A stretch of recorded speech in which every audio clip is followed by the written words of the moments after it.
The stakes are huge in the conference finals, and let's take a look at some of the propage here. Over for the AFC Championship game, I see, a little Khalil Shakir action here. And, I haven't played Shakir props lately, but if you've been watching me all year, and especially if you were listening to me in the summer, I loved Khalil Shakir this summer as a pick. I loved him. Thought he was phenomenal the year before, which he was.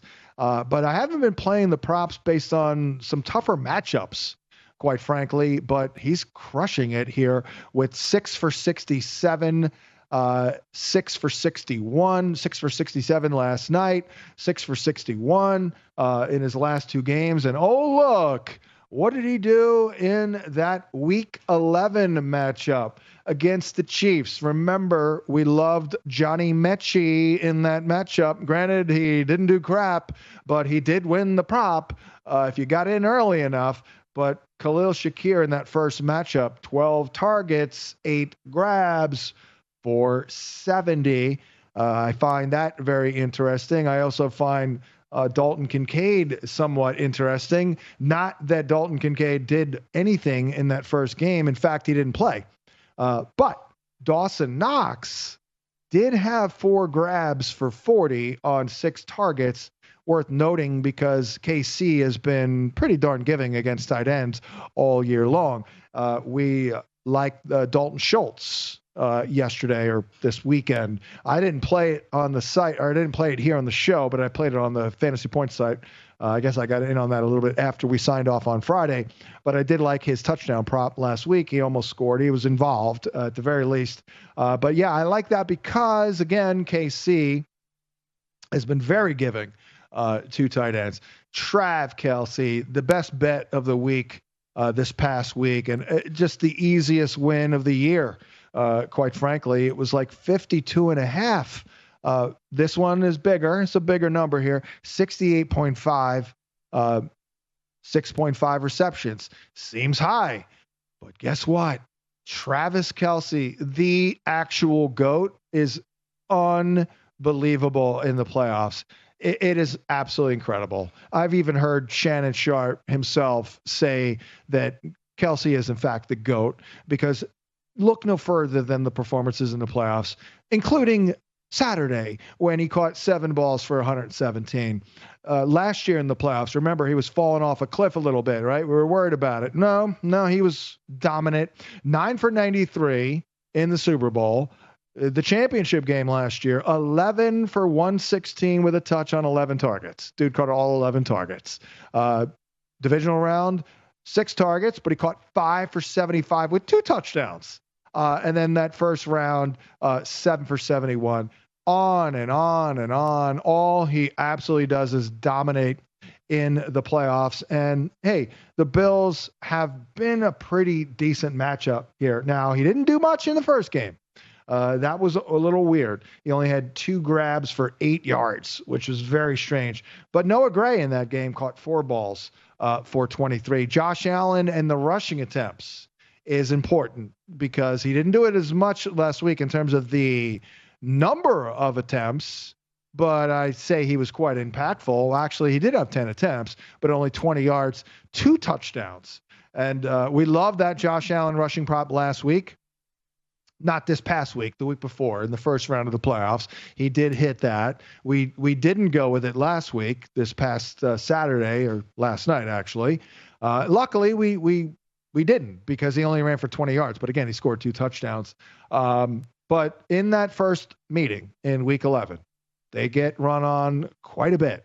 And that's why we like the Stroud prop, if you recall. Allen ran 12 times for 55 yards. So I think this is why we're looking at these props right now, these specific ones that I cherry picked because they're looking quite appealing early on in the week here. So you want to get on these things early. I like the overs on all of them. Let's move on to the NFC. The props that are interesting to me, like these teams played twice, but Austin Eckler been winning these Eckler props here on the regular. He did not play in that Week 16 game. Brian Robinson did catch 2 balls for 17 for what it's worth. Back in week 11, though, Eckler was available and he got it done. He led the team in targets, led them in catches, yards. So that's why it's on the screen. Eckler over 3.5 receptions at plus 105 is not bad at all. And these receiving yards, I mean, they just keep coming in low for Eckler, who I'm pretty sure we won the Eckler prop on his first catch this past week. So I'd be looking at that again. Let's take a look here. Yeah, it was a 24-yarder on his first catch. We won on that. So thank you, Austin. So that's why we're talking about this one here. Did very well in that first matchup. 8 catches for 89. Zach Ertz also did well in a revenge game. He didn't do much in week 16, I will say. But in week 11, Zach Ertz did get it done. He scored. He had 6 grabs for 47.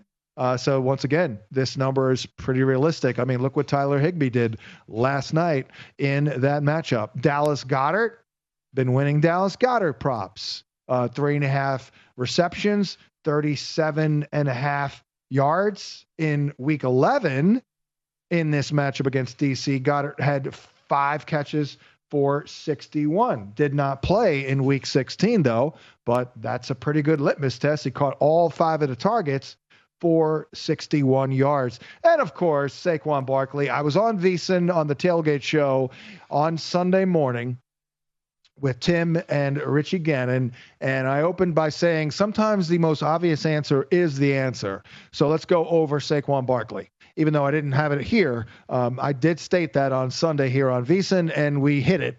Now, there's a big number, though. 127 is a massive number. Now, he hit it in both games, though. In week 11, Barkley ran 26 times for $146 with 2 touchdowns. Unbelievable. And then in week 16, all he did was completely replicate week 11. Week 11, 26 carries for $146 with 2 touchdowns. Week 16, 5 weeks later, 29 carries, 150 and 2 touchdowns. Now, Jalen Hurts, the reason this is on here, we don't know about the health. Where are we at here? He ran 3 times for 41, but that was the game he got concussed in week 16. In the first matchup in week 11, Jalen Hurts, 10 carries for 39 with a touch. I'm not playing that right now, but I do have a best bet. My guy, Khalil Shakir, over 55.5 receiving yards. Absolute crush in that first meeting. And he'll do it again on Sunday. You are welcome, and we'll catch him on yonder with another edition of Prop Points. Thanks for watching, but don't let the betting insights end here. If you want an extra edge this football season, you can get a month of VSiN Pro right now absolutely free. That means access to our betting insights, analysis, and tools like our betting splits at 0 cost to you. Click the link in the description to sign up.